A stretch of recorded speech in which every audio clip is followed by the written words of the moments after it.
Welcome, everybody, to the show. Joining me is our fabulous co-host and fellow traveler, Dan, the Dan Noodles Man, the Mo Howard of Wargaming. And our very special guest tonight is Mr. David Thompson, or should I say Thompson, which is how I spelled it on the thumbnail until I fixed it. So it's been a busy day. I'm very tired. Anyway, thanks for joining us, David.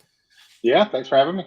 So I wanted to kind of talk, because I was having an argument with somebody right before the show about topics and how choice of topic informs the design, right? So, and as somebody who has designed at least 2.7 million games and has managed to find some relatively unexplored topics, I thought you were a natural choice to ask this question of. It's like, where in the design process does choice of topic, and I'll include in that the choice of what scale you're going to handle that topic at, what part of the design process does that occur in for you? Yeah, so it depends. I mean, like always, the answer is it depends. It can come from, so first let's table for a moment like non-historical, non-war game stuff. It's a whole separate thing. We can delve into that if you guys want. But on the historical war game side, it's either one of two things. Either it's a new topic I'm interested in exploring, in which case I'll do all the research. And I've talked about this before in other places, but usually it's like 6 months to a year of research before I start any design work, right? So it'll be just reading, taking notes, no design notes, just notes about the topic. And then I'll do like sort of a deconstruction of the topic, right? Like I do what's called a mind map, right? So it's a structured technique for deconstructing complex topics. And I'll say, hey, these are the points that I want the game to cover, right? These are the very specific issues that I want to make sure that has in it. And then once I've identified those, I'll start working on what the actual design should be, right? The exception to that would be like once a design, a system exists. So I'm thinking right now of something like Valiant Defense. Then it's different because then I've got a system. The system can change, but if I'm specifically looking for other types of events that are similar enough that they make sense for that system. That's when it differs. Now, but so just think of something like By Stealth and Sea, right? So like it's closest thing I've ever done to what people would think of as a hex encounter game because it has actual hexes, right? But the reason it looks like the way it does is because hexes gave me the precise sorts of mobility options that I needed to use for that game, for the AI in it, right? And so I thought about a lot of different options for it, and that's what came up. So, I mean, each one's very different, right? Depending on what the goal of the design. So, David, I want to talk about the way you approach the structure of an idea that you're just starting, okay? Like, yeah. Doesn't it happen in the car that you get an idea and you just want to jot something down, or do you go through all the sequence of play that you just told us? Yeah. Like, this is what I'm going to do. I'm going to take an hour tonight and I'm going to focus on that. Is that the way it is? So it depends. So this is what I would say. When I learn about a topic that I'm not familiar with before, maybe that's on a video or a podcast or something, it'll go something like this. Oh, that's really interesting. And inevitably it's, I wonder what a game like that would be about. Now, if that's as far as I ever get with it, then I don't need to make it a game. Like I'll think about it and well, maybe that'd be interesting, and I'll move on. If I find myself a few days later thinking, still thinking about that topic, and then a week later, still thinking about that topic, then I'm like, okay, now I have to make a game to get it out of my system. Like it's eating away at me. So if I can forget about it, I forget about it. And if I can't, eventually it'll go from something that's percolating to I have a list. It's my Google Drive current projects list. And I have, these are the things, these are my design goals for the year. This is what I want to get published for the year. This is what I'm working on for the year. This is the list of things that I would like to work with and who I'd like to work with. and just a long list of ideas, right? So and I assume you're using all 33,000 cells that are available in. Now the thing is, it's a long list. It's a long list. David, does it take someone with OCD to do something like that, or are you just very structured and that's the way it is? That's just the way. I mean, that's just for me. That's the way I approach it. Now, what will happen is because I am super busy, right? And so, and that's my day job and my family life, independent of game design. But for game design too, and so a topic. What will happen oftentimes is I'll be interested in a topic, but it's not with a publisher that's already commissioned a game or a system that's already in a game within a system that already exists. So it winds up just kind of getting put on the back burner. And it takes something like Liz, Liz Davidson and I are working on Night Witches. Basically, Liz just told me we're going to do this because otherwise it's just going to sit on my list and never get done. Right. So Liz is like, nope, we're doing it. Find the time. We're going forth. So it needs something to take it to go from that, this is a thing that I'd like to do to a thing that I'm actually doing. Okay, I got you. So a couple questions from the chat. So I was not aware. I'm not hugely shocked by this. I got to tell you that there is in fact another David Thompson who's designed games in our space before. I had no idea. Presumably they are less young and good looking as our David here tonight. Alistair Logie asks a great question. Is there a mind mapping software that you use? Yes. Okay.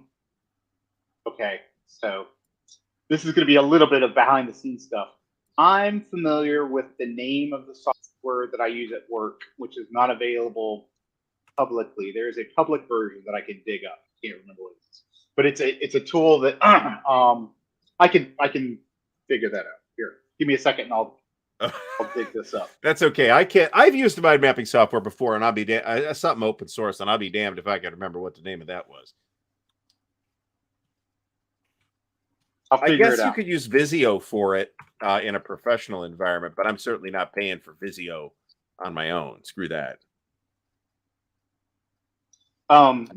I'm sure David computer skills are very good. But here's the thing. Here's what I would say about it. You can use anything, right? You can use PowerPoint or whatever, because there's really no like automation necessary. It's whatever you want to do with it, right? You can use a whiteboard or whatever. It's just some place to capture, logical thoughts, right? You need to create links and nodes. Loopy is the name of it. The open source version of the type of software. Okay, I just lost a train of thought here. What the hell are we talking about? Mind mapping software.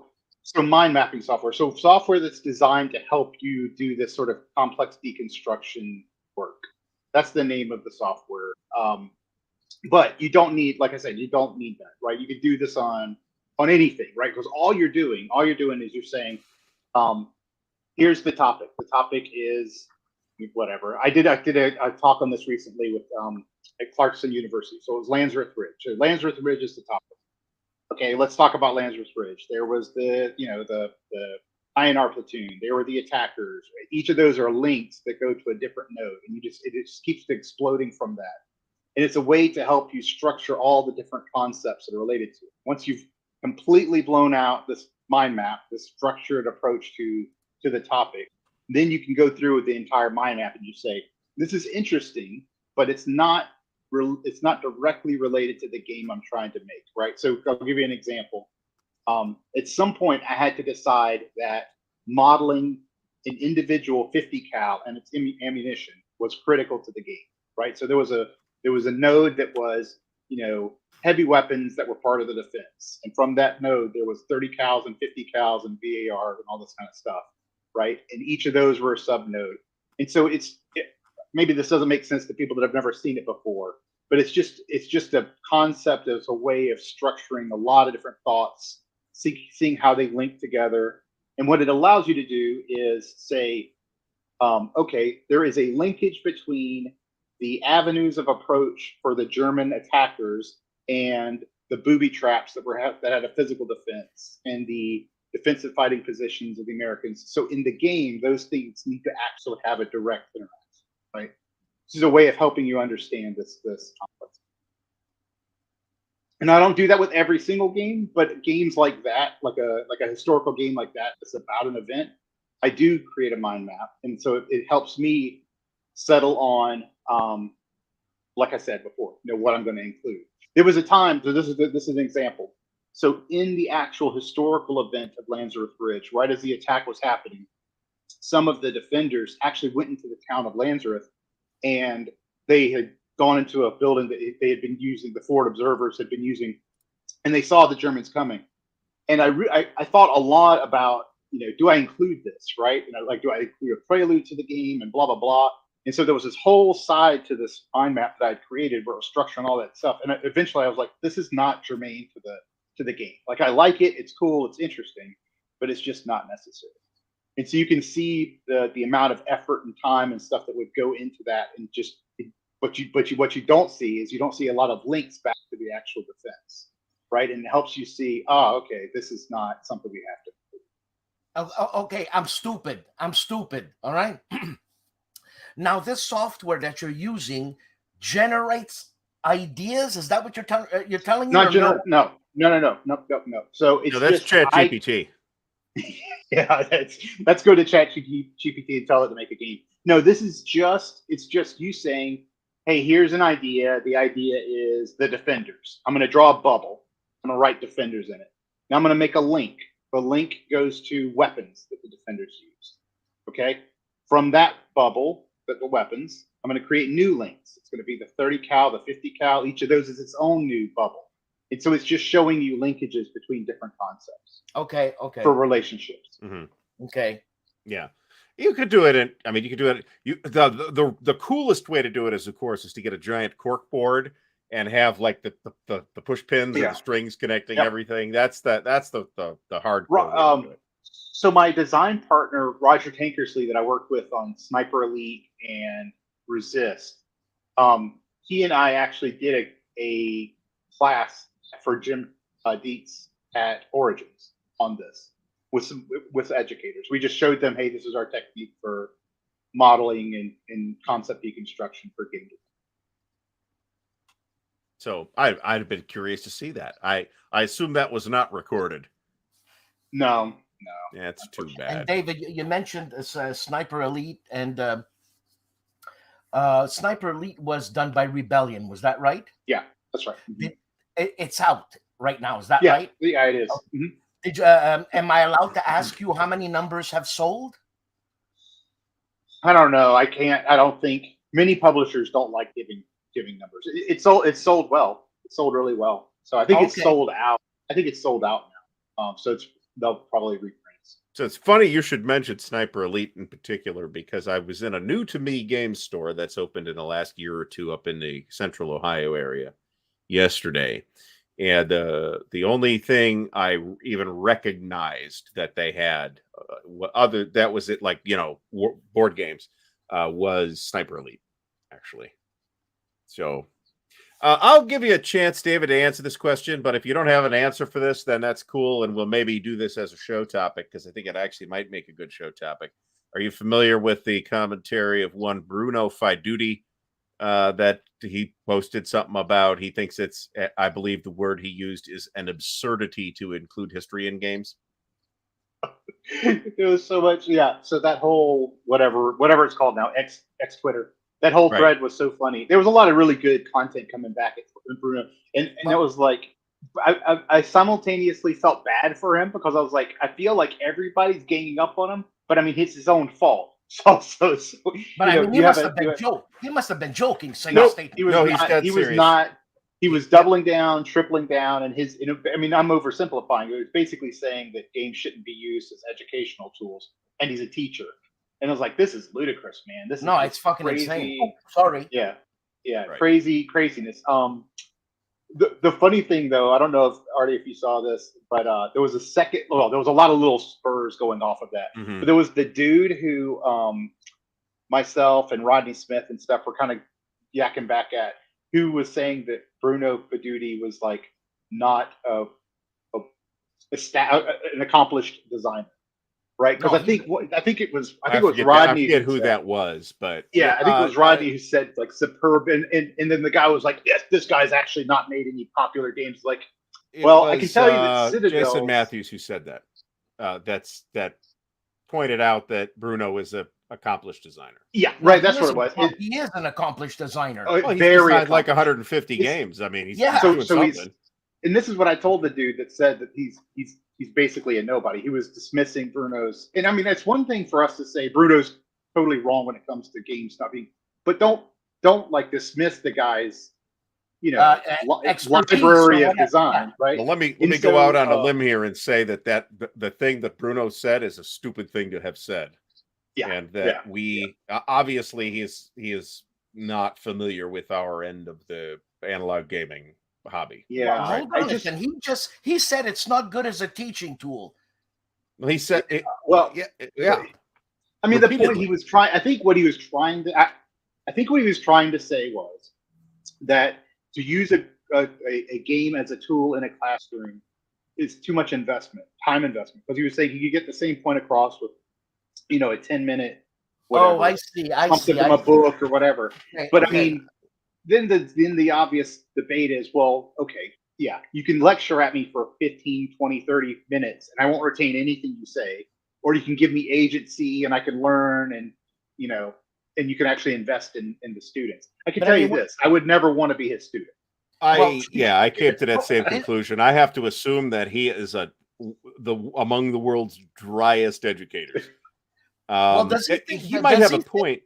Yeah, but is he saying that it's too much of an investment because the games are complex? No, because they don't necessarily have to be. He's saying that he can. I can see a point in that he, as the deliverer of education, can deliver more education per minute by a lecture than a game, and he might be right about that. But that is that the metric we want to use for quality of education is efficiency, right? I mean, different people will learn different ways. Yeah. History is not just a list of bullet points with dates attached. That's right. That's right. Human society is a dynamic system, and a game not only potentially can engage students better with material, but can give insights into that dynamic system that a lecture that you might need an entire book to convey, right? That takes far longer to do than playing a game. Also, I found it noteworthy that a giant pile of other people, also educators, stepped in to say he was wrong. So there's that. So, I mean, there's some students that will learn really well from lectures. I did pretty good at lectures. There are some students, and it varies by topic, right? I mean, I could listen to a history lecture and I feel like retain a lot of that material. If I listen to a math lecture at the end of that lecture, I haven't the vaguest clue what's going on, right? I got to actually go sit down and do the work. And actually, Bruno kind of, I think, managed to not get his own point when he said, well, games are actually better at teaching in math. Right. Yeah. It was. Yeah. How about that? At some point, I just stopped. I was like, I don't even know what he's saying. He's just contradicting himself, and it was rough. Maybe I think it's clearly not a well thought. No, it is not. It is not. Well, if it is, it's him, because his blog, which explained all this, is written in both English and French. He's got English. Okay, I thought it was like I think it's French. And his name is Fiaduti. Fiaduti. Yeah, Fiaduti. That's what I'm. Fiaduti, like Fiat. How do you know he's Italian, Dan? He could be Spanish. Everybody's Italian, first of all, to begin with. Okay. Second of all, his name, Fiaduti, for God's sakes. Don't piss me off. All right. Well, we're calling him Bruno, and I'm not going to give him a last name that's intentionally mispronounced in an obscene way, if you know what I'm saying. It's not. He's got a right to his opinion, even if it's a dumb opinion. So, but he's in a minority. I mean, he didn't. Bruno didn't come out at the top of that heap, right? So it was an interesting conversation that I didn't participate a whole lot either, other than to snipe at him once or twice. Where did this happen?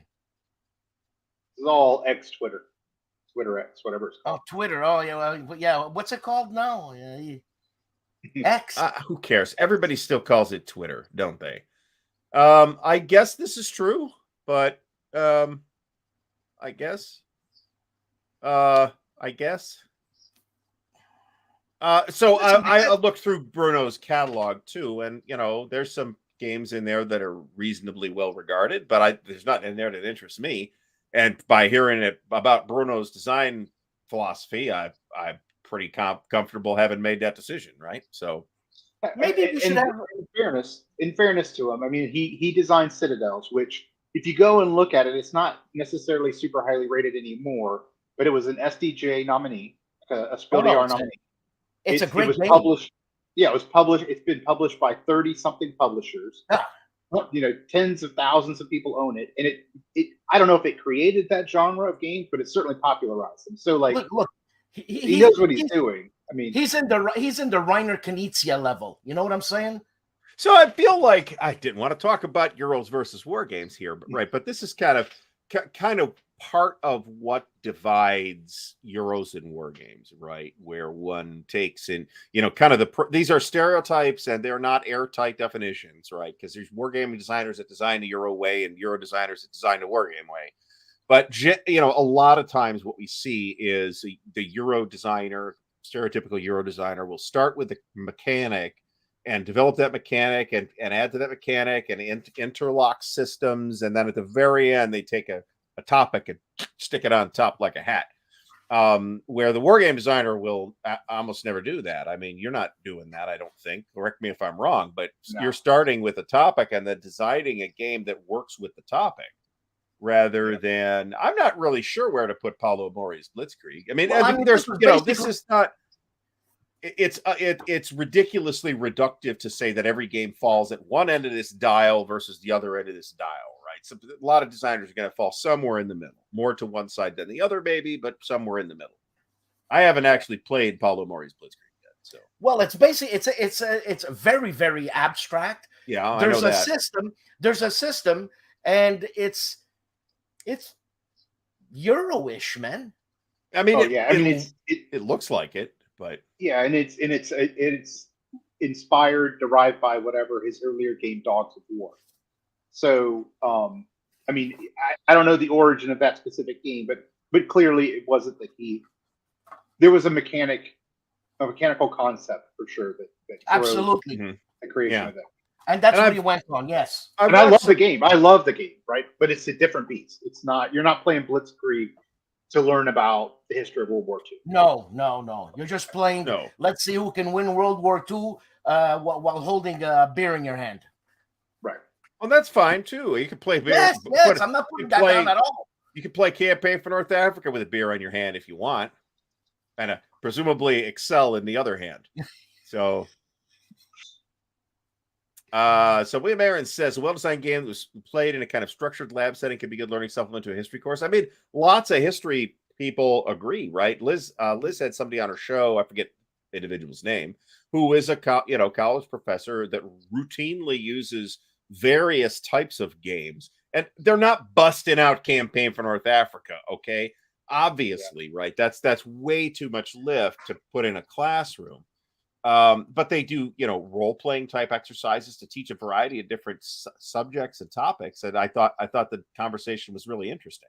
So we've got all of the stuff that Central Michigan University is doing with reacting to the past, and all of that stuff is totally game-based learning. I want to answer a few questions. Is that okay? I'd have done better in math. Yeah, go ahead. I'd have done better in math if there'd been more games in it. But the only math game we had was Avalon Hills Tough in my grade school, if you remember Tough, which was like a number dice game where you'd roll the dice and then you'd have to build a balanced equation based on the numbers and operations that you got on the dice, as I recall vaguely.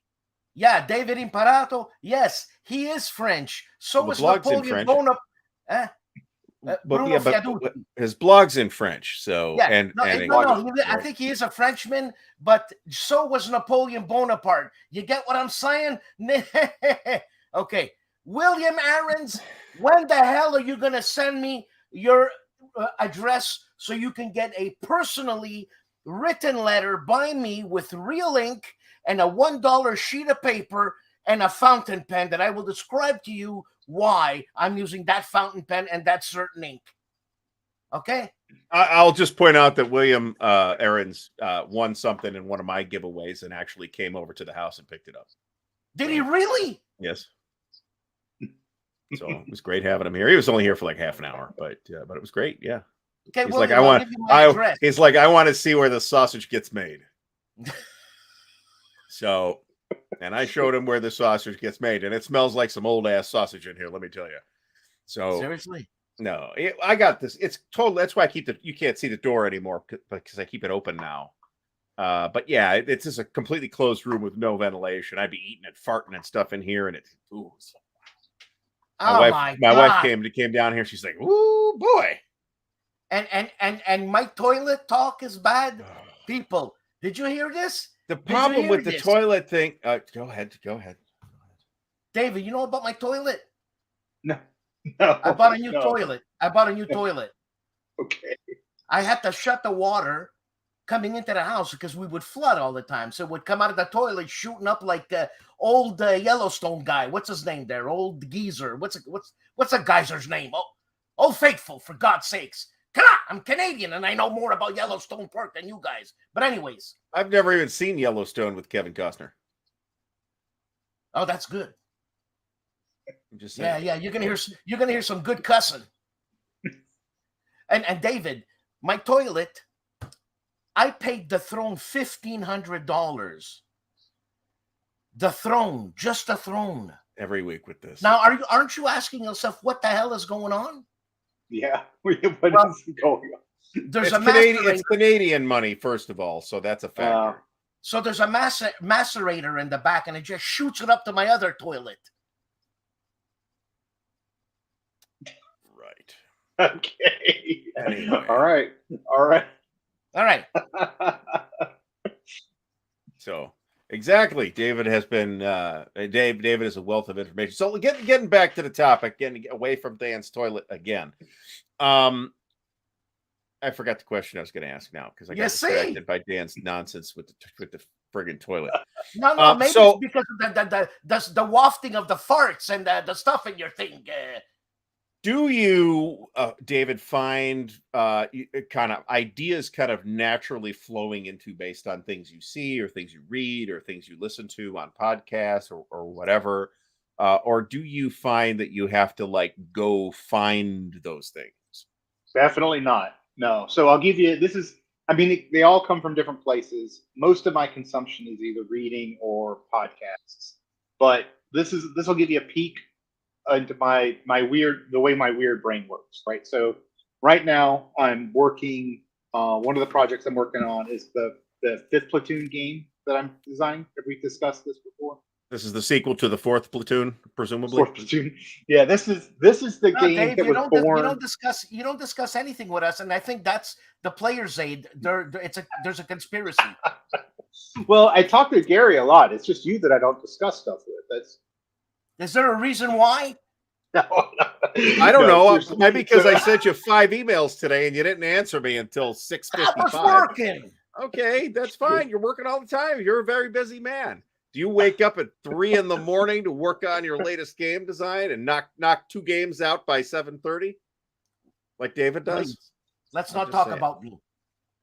David's asking right now. Asking himself these guys. And Dave, you know what? That question. There's something related to that question because I know you and Volko are on the same club, and that idea that you get, you do it just to piss people off. That new subject. You know, like. What's Volko's new thing there?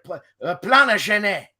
It's like that's not Volko's design. That was a planet, a star, Planet Genet. Yeah, it's because the dire state of Canadian history education, I presume. I mean, they even spoke French. They should teach you this in Canada, right? But that's Francisco Gradial's game design from Volko's Levy campaign system, though. So I have no idea what question Dan just asked. I don't know. Well, so we'll go back to so Gary, you had asked about so the origin of the idea. So they all come from different places, but this is one example, a recent example. So 5th Platoon, the reference 5th Platoon is so companies have 4 platoons, right? You have 3 rifle platoons and a weapons platoon. Post Battle of the Bulge, there was a need to integrate additional troops, right, to replenish units. And so they finally allowed the integration of black soldiers into some of the units, right? And so what they did is they took a bunch of volunteers. I think it was like 4,000 volunteers, and ultimately about 2,000 of those guys were parceled out to different divisions, right? And different divisions handled them different ways. But for the infantry divisions, typically what they did is they would give a platoon of them that had a white platoon leader and a white platoon sergeant, and then the rest of them were the black soldiers that volunteered, and they would become a fifth platoon in a company. And the origin of my interest in this was all the people, all the sort of hate mail that I continue to get to this day about the inclusion of black soldiers in Undaunted Normandy. So this is a game that I've been interested in working on for a while. It's been on the back burner. I've been working on it lately. Anyway, I bought a book. Keep talking. I'll be right back. I've recently got a book, and it's, it was like the African American experience during World War II. So it covered a ton of topics, and there was one chapter about the 5th platoons that I specifically bought the book for, but it was like hundreds and hundreds of pages. So I was just flipping through the table of contents, and it talked about African American airborne troops, which I had no idea was a thing in World War II. So I just started researching that, and ultimately, there's a long history about them, but ultimately they became a smoke jumper unit. So they were Dave. I'm not familiar with the history of that. What about the Tuskegee? The Tuskegee Airmen, yeah, of course you've got the Tuskegee Airmen. Okay. But these guys were airborne, as in like 82nd Airborne, 101st Airborne, etc. Right? Gotcha. And so they were the 555th, and they were trained, but when it was time for them to be ready to deploy, nobody wanted them, right? So you can figure out pretty quickly why that was. But they were sent up to the Pacific Northwest, and they were integrated into the Forest Service as smoke jumpers. And so it was a really long way of saying that's an example of, I'm just flipping through a table of contents. I see, oh, this is interesting. African American airborne unit. What's about these guys? And so now on my list of things to do is a game on the 555th. Right, that experience is as a unit that was trained to be airborne, but is putting out, jumping into forest fires. Right, and actually the forest fires they were jumping into, the reason they were sent up there was to combat the Japanese balloons, right, that were being sent over. So that's a interesting corner of World War II history, right? It's not like we haven't seen enough games on World War II, but we've seen a remarkably small number of games on topics like that. Something I was digging for is this from Avalanche Press. This is a Mike Benninghoff thing that I got a video coming on sooner or later when I decided to do it. It's about the 761st Tank Battalion, which we might recall Patton specifically asked to be assigned to his army at the time. And there's some really interesting things going on here. And this thing is not only packed with scenarios, but packed with articles about that unit and other African-American tanker units. So it's interesting history that we want to explore the history, right? Let's find some history that we haven't seen a million times too. Artie, you're telling me that Patton specifically asked for that black unit? Yes. Holy shit! That's yeah. Okay, and there's cool. an article in here that talks about it too. So, well, and the other thing, this is something that I naturally tend towards military history, specifically kinetic engagements. But what I'm really, really, really interested in is sort of the broader transition or movement or inclusion, or however you want to say it, of historical topics that aren't necessarily military, war game stuff. And so, but it's not something that as a gamer, I'm interested in that, but as a designer, it's not something I'm nearly as comfortable with. And so moving to something like doing a game on the smoke jumper, the 555th, is sort of an interesting bridge for me, because they're not doing the traditional kinetic engagements, right? They're fighting fires, right? So it's a different thing, but it's something that's like a sort of a bridge or transition for me to kind of expand into that. Yeah, that's pretty interesting. And I don't think I knew about that. I don't think I knew you were working on that. Let me put it that way. I had not even. So I haven't done a single ounce of design work. But that was to your point about how do I come up with ideas. It was literally looking through a table of contents on something and saying, oh, what's that? And that's how it always starts. It's like, oh, I don't know about this thing. Let me read up on it. So it's on my list, right? So it could be 5, 10 years. It may never happen. Who knows? But yeah, David, I have to apologize. Well, thank you, Dan, for apologizing. Well, I have to apologize. I don't know what you did wrong. I did it wrong. Because I'm reading up on Lazarus Ridge, and remember I said you and Volko are in the club of trying to piss people off with new titles, this and that, meaning not new titles, weird stories like no one's ever heard of. I'm reading this Lazarus Ridge stuff on Wikipedia. They should make a movie out of this. I mean, this is incredible. It's incredible what they did. Yeah, I mean, I feel like half of that series you could make a movie about. To be fair, Like right? I mean, the first lieutenant was 20 years old. Yep. Have you seen David's game on Castle Itter? I have it. Okay, well, there you go. I mean, the Danzig post office, that's an interesting situation. I don't know. I've already gushed over David finding novel topics that have hardly ever been treated outside of one ASL scenario that was released in 1992. In previous episodes, there is a ASL scenario for Pavlov's House, and there's another one for the Danzig post office. Castle Itter, I don't know. But I've heard of the combat commander scenario for Lazarus Ridge too. Is there? Okay, and there's probably an ASL scenario too, but I'm sure there's an ASL. 15,000 ASL scenarios. So isn't there a combat commander scenario for Castle Itter also? Oh, I don't. If there is, I don't know it. Don't ask me. Maybe. So, yeah. Is there like a specific? You said you listen to a lot of podcasts, and I too have been listening to a lot of podcasts. But the way I've approached that is I will find a podcast, and sometimes that means I hop around for a little bit. But once I found the podcast, I stick with the podcast. So there's the Civil War podcast, for example. That's what it's called, the Civil War podcast. I'm on like episode 35 of something like 475. And they're only up to Chattanooga, November 1863. So I'm not sure. I might take this podcast to my friggin' grave, right? So how do you find interesting podcasts? Do you like let Spotify recommend them? Or? Yes. And so this is an issue. Like the world, whoever invents the thing for podcasts, like discovery and all, will be a genius, because that's the worst thing about podcasts is there doesn't seem to be a way to find them really.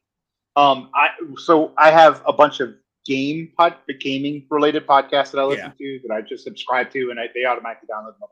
Yeah, those are easy for us to find, though, right? Because we're here. We know them. Yeah, we know them. We know most of those people. I think this is a true statement. I don't think I have a single podcast to subscribe to outside of gaming that I'm like a consistent subscriber to. Instead, like when I started working on Chung-Ha, for example, I went and found probably 30 podcasts about Chung-Ha. Now, the problem, of course, is that most podcasts are like 30 minutes to an hour. And so what you find is by the time you listen to the third or the fourth or the fifth one about the topic on a podcast that's not like it's just a singular episode, they're basically just saying the same, right? You find that like 90% of the material is being repeated. But yeah, it's usually just literally going and Googling whatever podcast thing of choice. For me, it's Apple's podcast. And what about audiobooks, man? What about audiobooks? Do you do that? I don't. No, only because of time, right? So it's for me, I listen to podcasts when I'm jogging, when I'm driving to work. And so I'm already backed up. That's a great idea. So basically, those are the only two times that you are a human being. Other than that, you're just a good-looking machine. Is that what it is? The Terminator of Wargames. You know what I'm saying, David? You're not real. You're not real. No, that's not true, because we've talked about this so many times. I work on games from like 4 to 6:30. So it's only like 2.5 hours a day. And then I meet with my main design partner on Sunday afternoon and Tuesday. The only thing I really have going for me is consistency. If I'm at home, if I'm not on vacation or not TDY for work, then I do it every morning. So that's what I'm going to do every spontaneity? Spontaneity, Dave. Not in the morning. That's the whole point. Is that it's 3:30 in the morning. How spontaneous? What else am I going to do? Now you know who the big culprit is. Who actually is impacting my design work significantly is Liz, because we always chat in the morning. I'm like, damn it, Liz, I need to be working. Liz, we've been trying to get Liz on. You tell Liz that I got a personal vendetta against her. Okay, she's very busy. She's the very busy. She is busy. The fatwa is on. So you have no idea how busy she is. Come on, give me a in break. addition to getting up at 3 a.m. to work on game design. Yeah, and she's I think she's coming to a close pretty soon on her podcast for the season. So hopefully that free up a little bit of time. Yeah. Bloody hell. You know, David, do you go? I know you're a community man. And for some reason, I think you live in the South. And you South of Ohio. You go to those Which southern. is pretty south. I got it. It's just FYI. I mean, it's practically Kentucky. Can I freaking finish? Go ahead, Dan. Please finish. You go to those freaking balls, where everything looks like what's that blue and white the porcelain stuff in the States, in England, blue and white. What's it called? The Wedgwood. You go to these Wedgwood like buildings and you dance, and all these other women are looking at you like. I mean, yeah, that's what I think. Was there a question in there? No, that's not a question. That was a personal analysis. I didn't hear a question in there. Grogard Rich, David is a government assassin. So he, in his spare time, he designs 3 games a day. You know what I mean? David, spontaneity. If you do you take vacations? Does that happen? Yeah, but I mean, and I'm like, so yes, I do. And when I'm on vacation, it's glorious because I sleep fantastically because I know I can't do anything. I can't do any work. So it's the best sleep I get. Why can't you? Why can't you? Because I don't have a laptop or anything. So I don't have my desktop. So I can't get up so you personally, you purposely like leave everything out. It's over. Yeah. So I sympathize with that. So Christ, you're a machine. As somebody that spends even today, right? Less now, maybe, but not much less. I work in front of a computer. I recreate a lot of times in front of a computer. It's great to get away from the electronic devices. When we were doing the camping thing in this, we haven't done it in 7 or 8 years, but when we were doing that, and we would be out in the woods of Pennsylvania for a week and a half, it was great because the first day your phone would run out, and then there'd be no phone. What time is it? It's not dark yet. It's dark now. Okay. You don't care about any of that stuff. You're totally unplugged, totally disconnected. And one of the worst things that happened was people started bringing those solar things that you could charge your phone with. So I could sit home in my luxurious gaming palace and what do you want? Come to Canada. Flip through TikTok. Those things. So you guys don't have that's because your Canadian money is so we're just discovering asphalt. Yeah, I thought you were about to say you're just discovering assholes. No. So I don't know, Canadians. You guys are all. You guys, Dan's like the angriest Canadian. Seriously, that is true. That is true. Am I not wrong? I mean, you talk about like the angriest man in Scotland. That's an angry man. Okay, Dan is the angriest man in Canada. Come on, how angry can I be? I'm Canadian. So that's exactly what I'm saying. I'm sorry. You're not that angry, but for Canadians, you're fucking angry, okay? No, but the thing is, David Thompson, it freaks me out how you can compartmentalize. So, because I don't have a brain like that. I'm flighty. If you didn't know, I'm I only had a brain. And yeah, that's really funny, Artie. But the thing is, when you compartmentalize, someone help me. Compartmentalize? Yeah, compartmentalize. You know what I'm trying to say. Yeah. Thank you. You just fucking. You. But here's the thing. It was when when we lived in the UK, maybe it was about the time we were moving back to the US. So this is about 5-6 years ago. I was doing more design work in the evenings, and my wife was like, "Hey, you got to stop. You're spending too much time in the evenings working on this stuff, and not spending as much time with the family." And so I just kind of made the decision. Okay, cool. So what I'm going to do is I'll do it all in the morning before anybody wakes up, and then the afternoons, the evenings, the weekends will be for. Well, other than, like I said, I have to. That's kind of insanely sane. It's very structured. Yeah. Well, it makes life. I mean, there's okay, cool. There is, and like I said, I do have Sunday afternoons when my wife and the kids, they all have church stuff that they do on Sunday afternoons, and then Tuesdays afternoons, the only time that really like I'm home, they're home, and I'm working on game stuff, and really that's just a necessity to get co-design. My God, I don't know how I can't be busy like that. It's over. Yeah, Forget it. Forget it. How many of your games have been collaborations versus solo designs? Pretty much everything I do now is collaboration. There was a period where I was doing some of the solo war game stuff myself, by myself, and there was a period where some of that I would have like a historical partner that I was working with, so it's kind of different than a co-designer. But Not pretty Bruno, much presumably. everything, not Bruno, but pretty much everything now is a co-design. Almost everything I work on. So, do you find that design collaboration is easier than design not collaboration, where you're doing it just by yourself? Yeah, I mean, there's some really, really good practical things. Like if it's not a solitaire game, obviously you benefit from having a built-in co-design partner. That's the benefits are clear. But honestly, the biggest benefit is it helps me hold myself accountable, right? Because hey, we're meeting in a week. I have X, Y, Z to do. Cool, I have to do it. If it's me by myself, then I can do whatever I want. Right? Okay. Yeah, I can understand that. You don't want to let the other person down, especially not Liz. She'll kill you. Yeah, that's right. So, she runs a tight ship. Yeah. So she better with what she does for a living. So the thing, it's like I was gonna make a joke. So you've gotten lazy, Dave. You're not doing any more solo type work. You're piggybacking on some poor girl called Liz Davidson, and I'm gonna eat shit for that right now. I know. Oh, she's just got. I just heard her car door close. She's on her way. But then I thought as an artist, it's great the back and forth. When you're designing something, it's like when you're composing something, the back and forth, something you would not have thought of, just enhances the idea that you didn't think of, but now that you have. Can you follow that, Artie? No. Can you follow that? No. Because that was. I was just thinking that I would hire Henry Cavill to play David in the movie about David.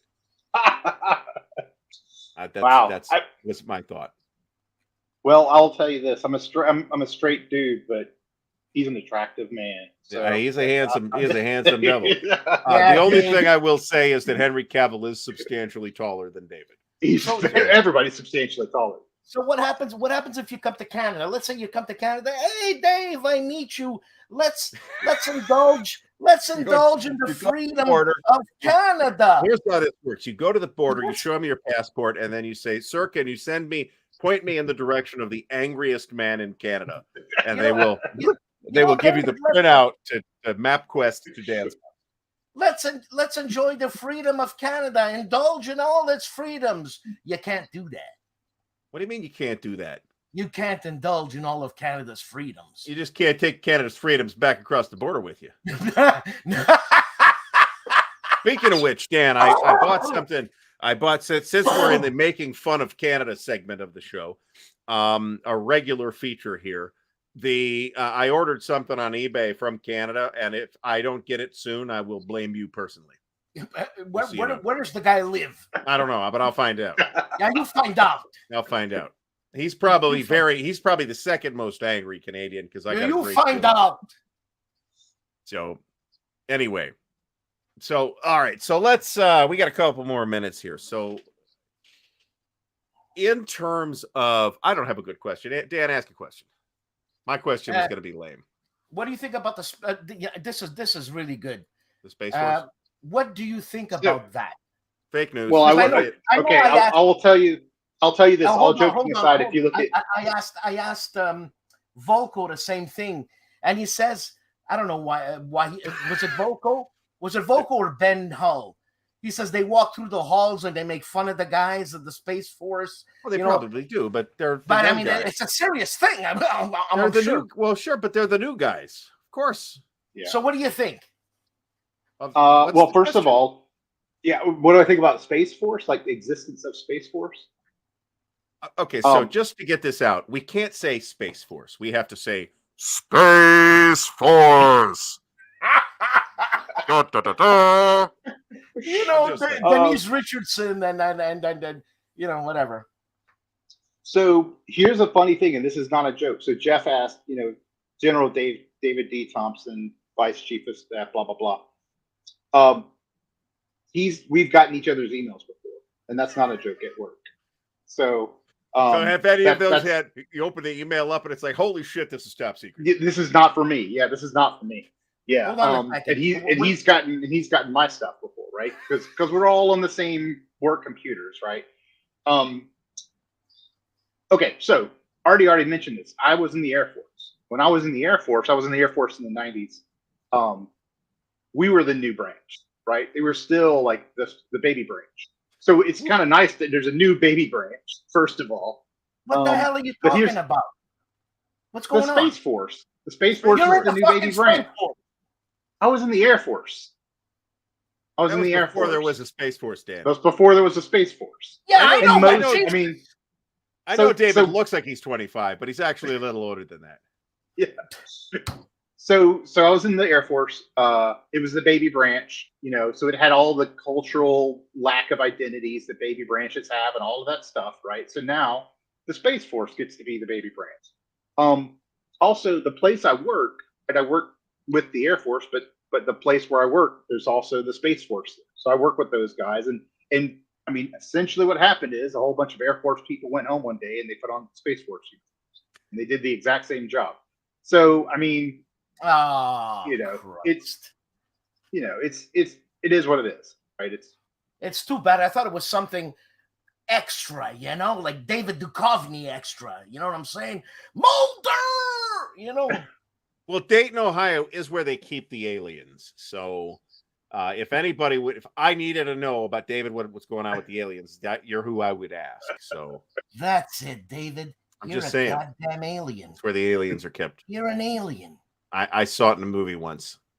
You got the face of an alien. Look at the way you're cut. You're cut. The like that. legendary true. Yeah, it's an Hangar alien 13 face. at Wright-Patterson Air Force Base is where the There you aliens go. are housed. Yeah, So yeah, here's a you- good question by David Imperato. What is next for Undaunted actually after Bad Look? That's Yeah, by the that's way, public David, I didn't knowledge get that. now. We can talk about that. It's Okay, what is Callisto, right? Yeah, so it's Undaunted 2200 Callisto, right? So that's the Space Force. Wait, say that again. I didn't hear you. so it's Undaunted 2200 is like the main name, right? And It's then the Space subtitle is Undaunted. Callisto. So Space Undaunted. Yeah. Yeah. So I'm all I over mean, that. we can't. Happened? For the record, I'm all over this. Dave, Yeah, why'd so- you jump parsecs for? There's still a lot of stuff to be done in World War II, There's man. No Well- parsecs. There's no parsecs. There's no parsecs in that game. David, if there's parsecs in that game, I will be There's friggin' no- disappointed. There's no parsec. I'm There's just no- saying, and we if you need can't. Yeah, we can't talk too much about it. Osprey is super closed lip, and they keep this. But I mean, I can tell But you it's that Space like, Undaunted, inspiration- okay? It's Space Undaunted. It's Space Undaunted, and it's I bet and you, it's bet you hard. the players' aid know about it. But I will say this: that just from thematically, it's more hard sci-fi than a space opera. What happened? What happened? I'm compatible with that. No, but why did you jump eons in history? Well, Why not? here's the deal. Richard Borg did. First, yeah. And here's the deal. It's not saying that we're not going to do World War II and Undaunted in the future. But there was a lot of people who don't like war themes. And it just comes down to that. They wanted to play Undaunted and they didn't want to play a war game. And Look at some point you have to say, like, okay, let's see what the what the actual, no kidding, interest of it is. And I'll give you this as a point of perspective. And you could take these things, maybe these metrics mean nothing or whatever. When we would release a new Undaunted, it would be, you guys know the Board Game Geek hottest, right? You go to the Board Game Geek front page and it tells you the hottest game, right? So typically what would happen is you release a new Undaunted, the news comes out or it's released or whatever, and it would hit the top, like in the top few of the hottest for a day or so. So Undaunted Callisto spent a week at #1 on the BGG hottest. A week.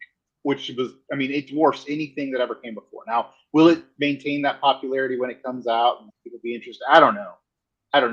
But here's what I really hope happens. I really hope, and maybe this is pie in the sky stuff.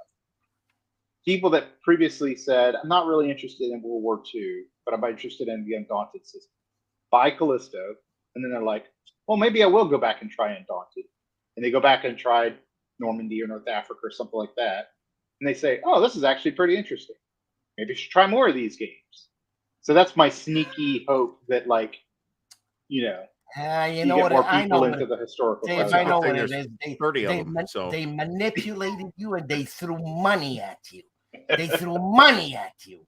So I can tell you from first-hand experience that money is never the reason you do anything in board games. Sell out. Oh, no, unless you're Rainier Knizia, then maybe, or that other guy. Yeah. But so why? Maybe you could answer this question, and maybe you can't. If the folks at Osprey will send a Wetwork team after you, maybe you can't answer. But why Callisto specifically? Why did you pick the second largest moon of Jupiter for this setting? Why do you think? Dan? Could be there's that Callisto was the biggest moon in the Ganymede is the biggest. Callisto's I think the second biggest. Whatever. What do you think? Europa's the one where we think has the best chance of an ocean with subsurface ocean with life, and Io is the volcanic one, and Ganymede's mostly just ice. Please, Artie, tell us more. I think that Ganymede is outside of Jupiter's strongest bands of magnetic field, because Jupiter has a super strong magnetic field that will friggin' kill you if you're there. Yeah, but do you know how many Silmarils there was? Silmarils? Silmarils? How many yeah. There were 3 Silmarils. Do you know what happened to all 3 Silmarils? Yes. Okay. What happened to all 3 Silmarils? I know. Okay, tell us. Well, it wasn't one of them taken by if Morgoth? You're going to throw down on this, Dan. You've picked the wrong partner, okay? Hold on. Let me try to save myself. Wasn't one taken by Morgoth or 2 taken by Morgoth? All 3 were taken by Morgoth, Dan. There you go. The game is over. But that's not what happened to him at the end. Whatever. That's where I am. Morgoth lost him. What happened to him after that? I forgot. Fenway or something. Okay, Fenway's dead by this point, Dan. Sorry, you have lost. Jesus Christ. Fenway is dead at this point. So one of them ends up cast into the chasms of the earth. One is thrown into the sea, and one is borne by Erendil into the sky bound upon his brow as he sails through the sky on his ship Viniglot. Ask him a simple question. Dan, as I said, you've picked the wrong topic to challenge me on. Ask him a simple question. You know what I'm saying? I'm just saying. Yeah, me and Stephen Colbert, you cannot ask these kinds of questions too. Stephen Colbert, is he Canadian? No, but he's a big Lord of the Rings geek. God, and he's I read from all South Carolina, as I recall. I even read the Silmarillion and twice. I don't remember shit. This doesn't ring a bell, but okay. I would think that the surface of Mercury would be older, right? I don't know. Depends if Callisto's got a subsurface ocean or not. We're now saying some of the Saturnian moons might have just picked ocean. Callisto because it was a. Let's pick Callisto. That's what he picked Callisto for. So Don't I think ask those questions. Why'd you pick Callisto? I think those the Galilean moons are named after the daughters of Zeus. Does that sound right? So it could be a classical illusion as well. The daughters of Zeus. So maybe it was the lovers of Zeus. I'm not sure I remember. So I'm trying to think through. Well, I'm trying to think through what they released when they released information, so I don't speak out of turn. I think the fluff text they released includes the fact that the game largely consists of a couple of different factions, one of which are ice miners on Callisto, Yeah, right? And the mostly other it's are icy more, surface. yeah. And what do you use ice for in space, right? All kinds of things. You could use it as All a kinds of radiation things. shield. You could use it as, you could crack it as fuel, crack it as to turn it into oxygen, drink it as water. So once we decided that hey, we want this faction, and what could this faction of workers be? They could be ice miners. Callisto made an obvious choice, right? From that perspective, lower surface gravity and lower escape velocity than Ganymede. That I did not. So, well, Ganymede's bigger. So, what the hell is happening? Yeah. So, what the hell is happening? I watch a lot on my secret other personal YouTube channel, Dan. I watch mostly science and food videos. Well, so let's get Michikaku here. Let's get Michikaku. We could get Michio. Man, that guy's a crank. I don't like that guy. I'll take Neil deGrasse Tyson or Brian Cox, the physicist Brian Cox, not the actor. Although the actor. Look, anybody with a name like Brian Cox, you don't want to talk about. He's Scottish, so he's like guy? the least angry man in Scotland. Who's the other guy? The black guy. What's his name? That's Neil deGrasse Tyson. Oh yeah, right. Let's get him. He's I'm thinking Neil's not coming on with us, but hey, you never know. Come on. You know, what's the worst he can? Well, the worst he can say is, "Who's this fucking guy?" Delete. But we're talking about like some serious smarts, but not without any Asperger aspirations. That for sure, because you can't be normal and that smart without having Asperger's. Asperger's makes you smarter. I don't know anything about your Asperger's, but you should probably see a doctor about them, Dan. I wish I had Asperger's, man. I'd be smart. I'd know what you guys are talking about. You know what I'm saying? Anyway, all right. So I think we are out of time, folks. David has to go to bed, and Murder, She Wrote is about to start. So we are going to read the Silmarillion. Thank you, David, for coming on, especially kind of last minute. Thanks, Dan, for joining us this evening and I'm sure you're really happy sharing your amazing toilet story once again. Hey, Dave, you tell the flower boys, what are they called there? The Farmers Aid. You tell those guys to watch their asses, okay? They are in Indiana, so they're corn farmers. You tell them. Okay. So, all right, folks. All right. Everybody have a great night. Thanks so much, and we'll see you next week.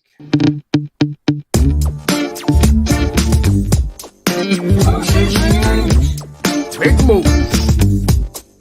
Big win. The moose is loose.